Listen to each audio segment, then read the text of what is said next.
فرش التراب يضمني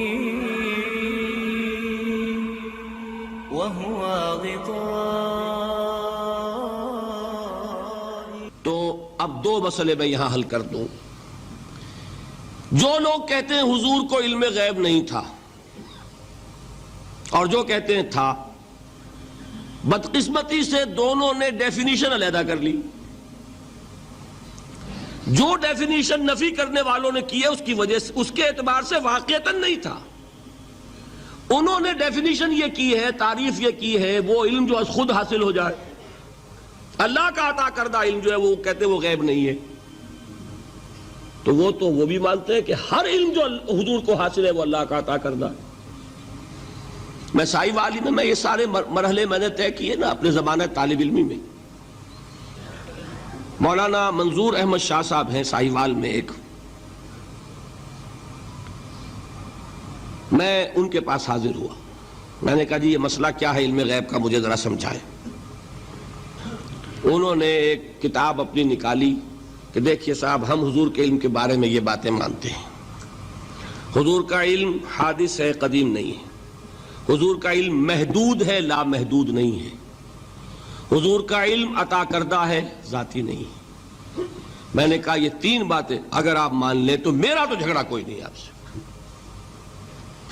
ہوتا کیا ہے جب آئیں گے وعظ میں، خطابت میں، تو عالم ما کان وما یکون، اب الفاظ وہ استعمال کر جائیں گے. ایک واعظ ہے، عام مقرر ہے، واہ واہ ہوتی ہی نہیں، نعرے لگتے ہی نہیں، محفل میں گرمی آتی نہیں جب تک کہ ایسے مبالغے نہ کریں. لیکن وہ چیز لکھی ہوئی ان کے ہاں ہے کہ حضور کا علم حادث ہے، قدیم نہیں ہے. حضور کا علم محدود ہے، لا محدود نہیں ہے. حضور کا علم عطائی ہے، ذاتی نہیں ہے. ان تینوں چیزوں کے بعد کوئی بڑے سے بڑا وہابی اور بڑے سے بڑا اہل حدیث بھی انکار نہیں کرتا. باقی یہ بات جان لیجئے کہ غیب اور حضور یا شہادہ یہ در حقیقت عام انسانوں کے اعتبار سے الفاظ استعمال ہوئے ہیں. جب قرآن میں کہا جاتا عالم الغیب والشہادہ، اللہ غیب اور جو ظاہر ہے یا موجود ہے سب کا جاننے والا ہے، تو مجھے بتائیے اللہ کے لیے کوئی غیب ہے؟ اللہ کے لیے کوئی شے غیب ہے؟ تو کیوں کہا جا رہا ہے عالم الغیب والشہادہ؟ وہ ہمارے اعتبار سے کہا جا رہا ہے. جو تمہارے لیے غیب ہے اللہ اس کو بھی جانتا ہے، اور جو تمہارے سامنے اللہ اسے بھی جانتا ہے. اللہ کے لیے تو کل شہادہ ہے. کسی شے کا لا یعزب عنہ مثقال ذرۃ فی السماوات والارض، آسمانوں اور زمین کا ایک ذرہ بھی اس سے غائب نہیں ہوتا. غیب کا وجود کیا اللہ کے لیے؟ تو یہ الفاظ مستعمل ہیں ریلیٹو ہمارے اعتبار سے، اور ہمارے اعتبار سے جو شے غیب ہے اس میں سے ایک حصہ اللہ دیتا ہے نبی کو، تبھی تو نبی بنا. فرشتے کو دیکھا، فرشتہ ہمارے لیے غیب ہے. جنت دکھائی کہ نہیں دکھائی، ہمارے لیے غیب ہے کہ نہیں ہے. دوزخ کا مشاہدہ کرایا کہ نہیں کرایا، ہمارے لیے وہ غیب ہے کہ نہیں ہے. جو چیزیں ہمارے لیے غیب ہیں انہی کے پردے اللہ کچھ اٹھاتا ہے، کل غیب نہیں. کل غیب کا علم ہو جائے گا تو وہ شرک ہو جائے گا. کل کا لفظ جہاں آیا شرک ہوا.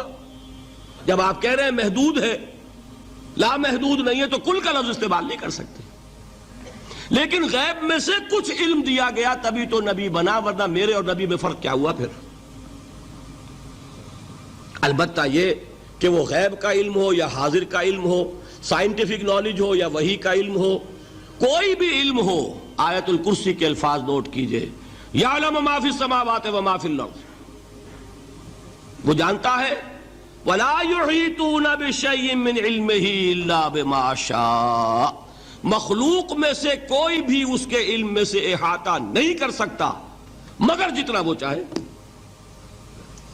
اب یہ بات علیحدہ ہے کہ ہم کون ہے طے کرنے والے کہ ناپیں بیٹھ کر کہ اللہ نے ابراہیم کو کتنا علم دیا. ہم ناپ سکتے ہیں؟ عیسیٰ کو کتنا دیا ہم جان سکتے ہیں؟ تو ابراہیم کا، موسیٰ کا، عیسیٰ کا نہیں ناپ سکتے تو محمد الرسول اللہ کا کہاں ناپیں گے؟ یہ پاگل پن ہے، یہ ہے جو غلطی ہوتی ہے۔ ہم کون ہے طے کرنے والے؟ اللہ نے اپنے نبی کو دیا جو دیا، بات ختم۔ کل نہیں کہیں گے، کل کہا شرک ہو جائے گا، ذاتی کہا شرک ہو جائے گا۔ عطائی ہے، جو دیا اللہ نے دیا، اور کل نہیں دیا، جتنا چاہا دیا، ہے حادث قدیم نہیں۔ تینوں چیزوں مان لیجئے تو شرک کا کوئی شائبہ نہیں ہوگا۔ باقی جہاں ایک طرف قرآن میں وہ آیات ہیں کہ اللہ کے غیب کو کوئی نہیں جانتا، ٹھیک، وہاں یہ بھی ہے کہ لا یظہر غیبہ، لا یظہر علی غیبہ الا من ارتضی بالرسول، وہ اپنے غیب پر قابو نہیں دیتا مگر اپنے رسول میں سے جس کو چاہے۔ یہ دونوں آیتیں قرآن کی ہے کہ نہیں؟ اسی لیے در حقیقت جو غیب کی نفی کرتے ہیں حضور سے، وہ کہتے ہیں کہ از خود معلوم ہونے والی شے غیب ہے۔ ہم کہتے ہیں از خود تو کوئی بھی شے کسی کو معلوم نہیں، ہمیں حاضر کا علم بھی اللہ ہی دیتا ہے تو ہوتا ہے، غیب کا تو بہت دور کی بات ہے۔